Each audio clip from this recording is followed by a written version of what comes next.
siya. Side rails may not be used na siya because the patient can still balance themselves. Yeah.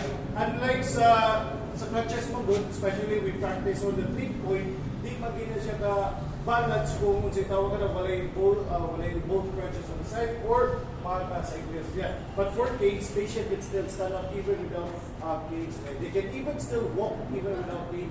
And that is what cane for support or balance siya. Okay. Now, when patient goes up the stairs using a cane na siya, hindi po ng rule ang apply. Good feet up, tuna na siya. And when the patient goes down the stairs na siya, hindi po ng ato ang gamiton. Bad feet together with the cane ang ato i-apply na siya. Okay.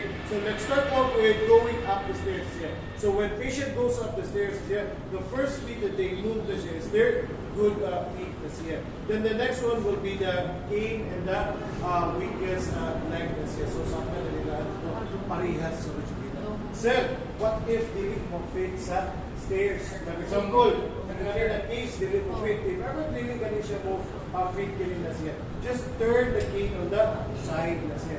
Dili ka ninyo, make sure that the opposite, pagawas ka rin sa cane is atubang na siya outside na siya. Okay, yes, it's easy for the patient to hold na siya. So again, when they go up na siya, good leg, then your bad leg and your cane na siya.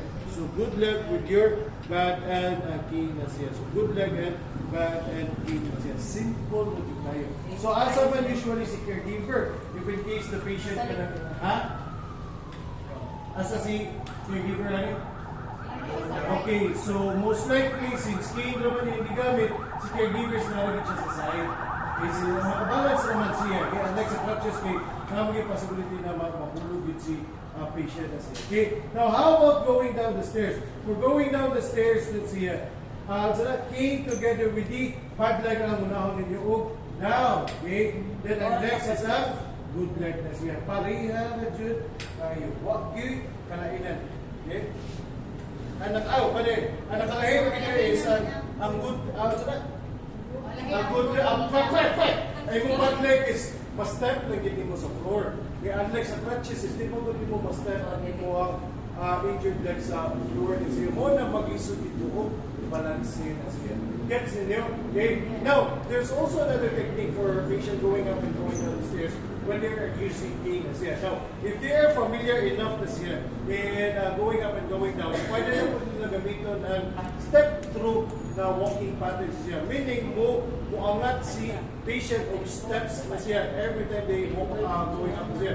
So first is, we have good when going up na siya. For cane and bad na siya, pwede na lang i-advance pa taas na siya. Pwede rin yung kina. Kina naman, arimam siya mong usok-sukin. Then, na siya sa good. Okay, so muna yung gitawag na ito na step through na siya on the stairs niya. This is only recommended if kaya din ni patient na siya. If hindi ka decline ni patient, then pwede rin siya itong simple na going up and going down the stairs. Now, when they go down na siya, so cane together with the bad leg na siya, then we have the good leg. Then cane together with the bad leg, and then we have good leg na siya.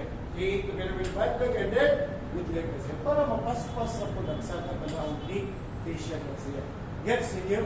But most likely, magsugod din sila na itong same level ang ilang feet. Okay?